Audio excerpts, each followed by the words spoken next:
আরে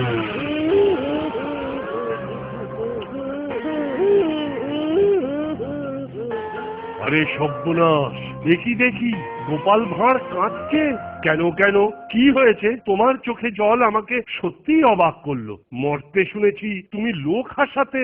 হুজুর, নরক দর্শন করে আমার দিলে চমকে গেছে। ওই চমকার আর যাই হোক, এবার তৈরি হয়ে নাও। আর এক প্রহর পরে তোমাকেও তো ওই নরকেই যেতে হবে বাবু। এই চিনছে বুড়োটা তো আমি এসে যাব পেছনে লেগে রয়েছে। আমি যেখানেই যাই না কেন তাতে তোমার কি? আমার ইচ্ছে হয়েছে এখন আমি প্রাণ ভরে কাঁদবো। আরে আরে আরে, কান্না থামাও বাবু, নাকি কান্না আমার একদম সহ্য হয় না। ঠিক আছে, আর কাঁদবো না, এবার আমার বাড়ি পাঠিয়েছেন। তার মানে? এটাই আমার শেষ ইচ্ছা।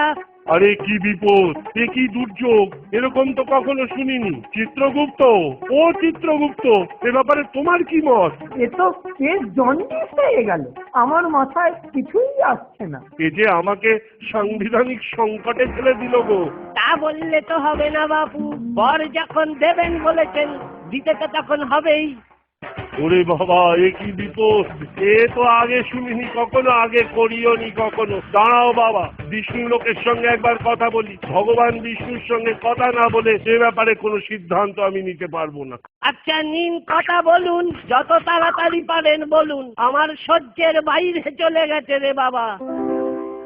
প্রভু আমার, হে দীননাথ, রক্ষা করো, রক্ষা করো। বুঝলে যমরাজ, আমি দিব্য দৃষ্টিতে সবকিছুই প্রত্যক্ষ করেছি, তোমাকে আর কিছুই বলতে হবে না। প্রভু, আপনি একটা উপায় বার করুন, নইলে এই ঘোর সাংবিধানিক সংকটে আমার আসন যে টলমল হয়ে যায়। তুমি হলে বুনো ওল, আর ও হলো বাঘা তেঁতুল, তার উপস্থিতিতে সে তোমায় ঘোল খাইয়েছে, তাই তার খেসারত তো তোমাকেই দিতে হবে বাবা। এবং কাজ কর, আদেশ করুন প্রভু, আপনি যা বলবেন আমি তাই করব। তুমি এই ভুলের প্রায়শ্চিত্ত হিসেবে গোপালকে কিছু পরমায়ু প্রদান করে পুনরায় মর্তে পাঠাও, আর তুমি ছুটিতে যাও। ওকে কি আর নরকে পাঠানোর কোনো উপায়ই নেই? এই সংকট থেকে মুক্ত হবার এটাই একমাত্র উপায়। আপনার আদেশ শিরোধার্য প্রভু, এবার তাহলে আমাকে বিদায় দিন। জয়স্তু।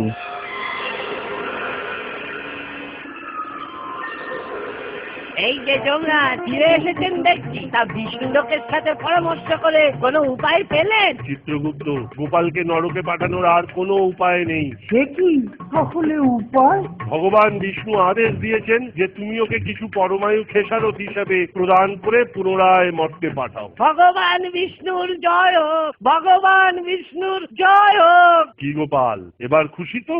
আরে খুশি মানে আমার তো আনন্দে কান্না পাচ্ছে।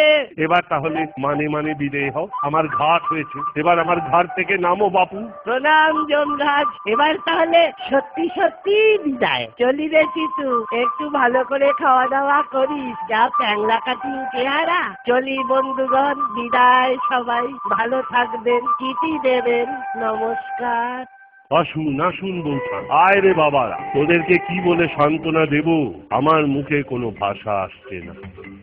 আপনি আর কি বলবেন মহারাজ, সবই আমার অদৃষ্ট, নইলে কি আর এই অকালে আমার এই অবস্থা হয় মহারাজ, বলুন। আমরা অনাথ হয়ে গেলাম মহারাজ, কি খাবো কি পরবো কিছুই বুঝতে পারছি না, মহারাজ একবারে শূন্য হয়ে গেল মহারাজ। তাই বলছিলাম মহারাজ, আপনার কথা মতো বাবার শ্রাদ্ধের টাকাটা আনতে এসেছি। বড়ই অভাগা আমরা, নিজেদের পয়সাতেও বাবার শ্রাদ্ধ করতে পারবো না। না না না না না, ও কি বলছো? গোপাল কি আমার কেউই ছিল না? ও কি জীবনে আমাকে কম আনন্দ দিয়েছে? আপনি কিচ্ছু ভাববেন না বৌঠান, আপনাদের ছেলেদের পুরো দায়িত্ব আমার। আপাতত ওদের বাবার শ্রাদ্ধের জন্য সামান্য কিছু গ্রহণ করুন। মন্ত্রী, ওদের হাতে 1,000 স্বর্ণ মুদ্রা শ্রাদ্ধের খরচ বাবদ প্রদান করুন। এই পয়সা দেবেন না মহারাজ, পয়সা দেবেন না। আরে কি কাজ, এই যে গোপাল, গোপাল এসেছে, গোপাল। কাছে যাবেন না মহারাজ, এ নিশ্চয়ই গোপালের ভূত।